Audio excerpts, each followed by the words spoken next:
Ouch. Welcome to WatchMojo, and today we're counting down our picks for the top 10 savage celebrity roasts at award shows. Your character's name in Creed is Adonis, and it is apt. Oh my God, yes, cut to him crying off that. I want to get the meme. For this list, we're looking at those times public figures were absolutely annihilated by pointed zingers at their expense during award shows. However, we won't be including jokes aimed at entire industries or organizations like Hollywood or the Hollywood Foreign Press Association. Number 10. Joe Pesci, the 77th Golden Globe Awards. There's nothing quite like mixing topical memes with older celebrities. At the Golden Globes, host Ricky Gervais, not exactly known for holding back, "You'll be pleased to know this is the last time I'm hosting these awards, so I don't care anymore," purposely and jokingly confused the diminutive Joe Pesci with Baby Yoda, perhaps pop culture's cutest and most popular character. Legends, icons, yeah? Look, at this table alone, Al Pacino, Robert De Niro, but...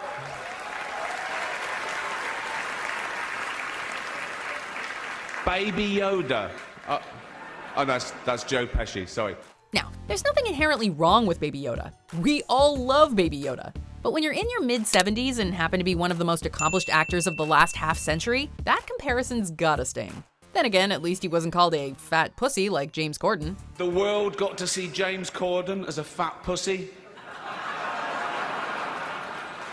He was also in the movie Cats, but no one saw that. Number 9. James Franco, the 70th Golden Globe Awards.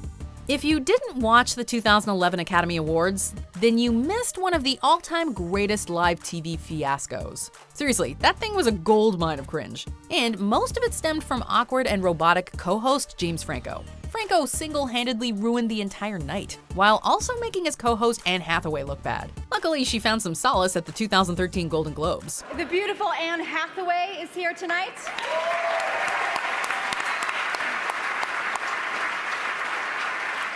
Anne Hathaway, you gave a stunning performance in Les Miserables. While praising her award-winning performance in Les Miserables, host Tina Fey stated that she hadn't seen someone, quote, so alone and abandoned since watching Hathaway host the Oscars with James Franco. I have not seen someone so totally alone and abandoned like that since you were on stage with James Franco at the Oscars. All Anne could do was hang her head and try to hide a smile. She knew Tina was right, she just didn't want to show it.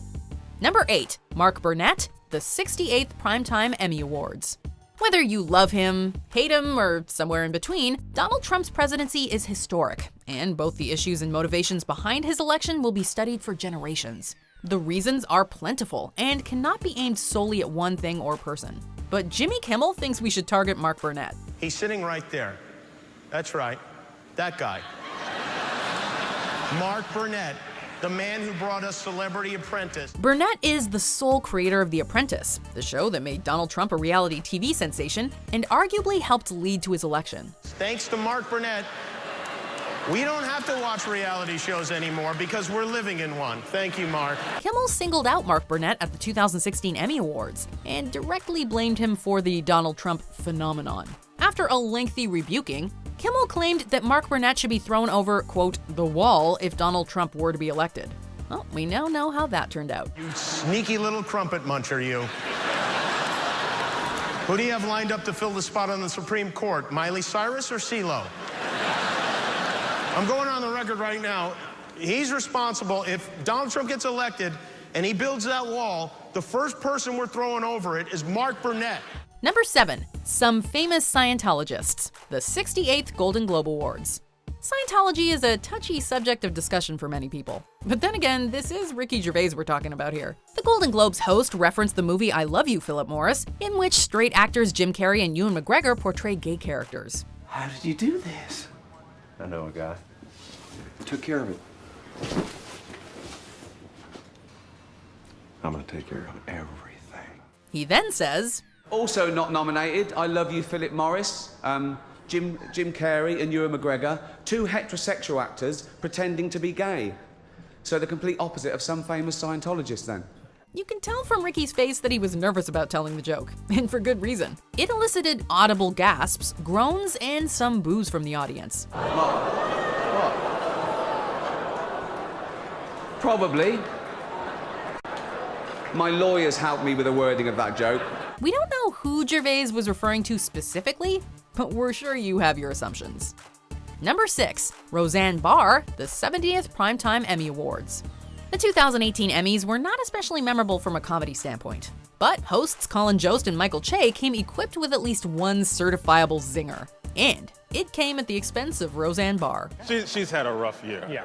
Just 4 months before the ceremony, Roseanne made an extremely controversial tweet aimed at former President Obama's senior advisor Valerie Jarrett. Anytime something bad happens, it's always somebody who lives next door to somebody. Barr was quickly fired by ABC, and the revived Roseanne was canceled. The hosts briefly mentioned the controversy and joked that the show was later, quote, picked up by white nationalists. Last Man Standing was canceled by ABC and then picked up by Fox. That's right. Which is great. That's right.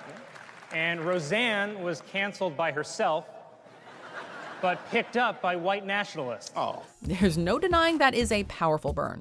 You know, I heard Roseanne is actually moving to Israel. Wow. I mean, damn. How messed up is your life when you have to go to the Middle East just to get peace of mind? Number 5, Robert Downey Jr., the 68th Golden Globe Awards.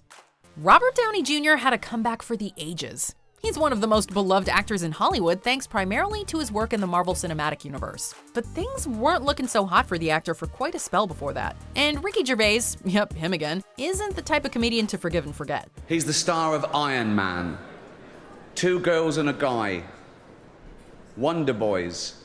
Sorry, these porn films. What? Kiss Kiss Bang Bang. While introducing Downey, Gervais made fun of his ostensibly racy-sounding movie titles and declared that the audience probably knew him best from the Betty Ford Clinic and Los Angeles County Jail. But many of you in this room probably know him best from such facilities as the Betty Ford Clinic and Los Angeles County Jail. Please welcome Robert Downey Jr. Luckily, Downey is the coolest dude ever and seemed to take the jab in stride, even clapping back. Aside from the fact that it's been hugely mean-spirited with mildly sinister undertones, I'd say the vibe of the show is pretty good so far, wouldn't you?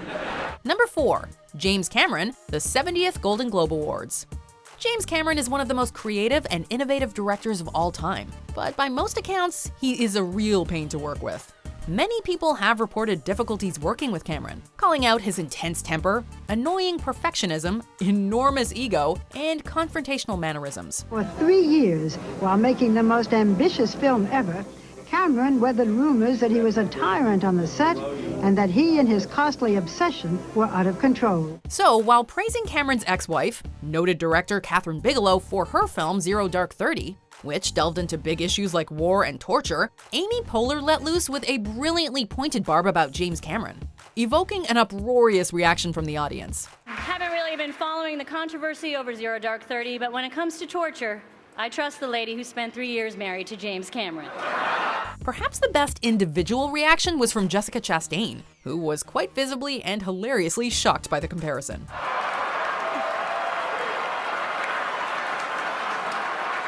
Number 3, Bill Maher, the 69th Primetime Emmy Awards. With a host like Stephen Colbert, you should expect a fair share of political jokes. But it wasn't just the politicians facing Colbert's wrath, it was also the political commentators. Colbert listed off the night's many African-American nominees, including Jeffrey Wright, Viola Davis, and, well, Bill Maher. And there's so many talented African-American nominees. Jeffrey Wright, Viola Davis, and of course, Bill Maher. Obviously, Maher is not African-American, but Colbert opined that he thought Maher should count due to his use of the N-word. For those who don't know or remember, Maher infamously dropped the word on his show Real Time. Got to get to Nebraska more. You're welcome. We'd love to have you work in the fields with us.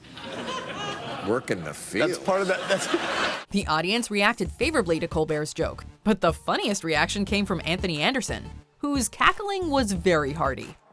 I assume he's black since he's so comfortable using the N-word. I don't know. Number 2, George Clooney, the 72nd Golden Globe Awards. The 2015 Golden Globes were supposed to be George Clooney's night, as he was being honored with the esteemed Cecil B. DeMille Award. Of course, George Clooney is here to receive the prestigious Cecil B. DeMille Lifetime Achievement Award. Or is he? But Tina Fey and Amy Poehler brought him and his accomplishments down a peg. They unfavorably compared Clooney to his wife Amal Alamuddin and her accomplishments, like being a human rights lawyer and working with the United Nations. George Clooney married Amal Alamuddin this year. Amal is a human rights lawyer who worked on the Enron case, was an advisor to Kofi Annan regarding Syria, and was selected for a 3-person UN commission investigating rules of war violations in the Gaza Strip. So tonight, her husband is getting a Lifetime Achievement Award. It was a scathing take on congratulatory entertainment award shows, and it could have done some real damage to a lesser actor's ego. Luckily, Clooney seems to be a humble man and tilted his head in agreeable acknowledgement. And this wasn't even the first time Faye and Poehler had taken a dig at him either. It's the story of how George Clooney would rather float away into space and die than spend one more minute with a woman his own age. Let me ask you something. Do you prefer when the person is kind of in on the joke?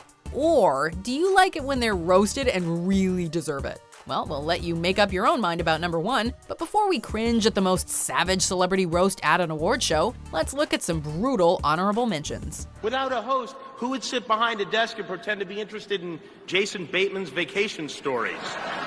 Is that Matthew McConaughey right here? That is. You got so fat since the Oscars, I almost didn't recognize you. Why is Matthew McConaughey nominated for a television award? Matthew McConaughey doesn't even own a television. Quentin Tarantino is here, the star of all my sexual nightmares. If you like Adele songs but find them too upbeat, you're in for a treat, as Sam Smith will be performing. Before we continue, be sure to subscribe to our channel and ring the bell to get notified about our latest videos. You have the option to be notified for occasional videos or all of them. If you're on your phone, make sure you go into your settings and switch on notifications. Number 1. Mel Gibson, multiple Golden Globe Awards. Gibson has been the subject of Gervais's jabs for years, stemming all the way back to the 2010 show, where Gervais took a stab at Gibson's alcoholism. It's not my fault. There's a lot of powerful people here, so if I said it's... Honestly, I like a drink as much as the next man. Unless the next man is Mel Gibson. Things got even worse the next year, when Gervais joked about Gibson's history with anti-Semitism while introducing Jewish actress Scarlett Johansson. Our first presenter is beautiful, talented, and Jewish, apparently. Mel Gibson told me that. He's obsessed. Please welcome Scarlett Johansson. Ricky found himself in a tight spot at the 2016 awards as he was forced to introduce Gibson yet again. And I blame NBC for this terrible situation. Mel blames... We know who Mel blames. He acknowledged the awkwardness while still taking jabs at Gibson's drinking. And he ended the ordeal by asking Gibson what his epithet meant. This seemed to be the final straw, as Gibson was left visibly distressed and annoyed by the question. You gotta hand it to Gervais. He knows how to push buttons. Thanks, Ricky, for your input. Do you agree with our picks? Check out this other recent clip from WatchMojo. And be sure to subscribe and ring the bell to be notified about our latest videos.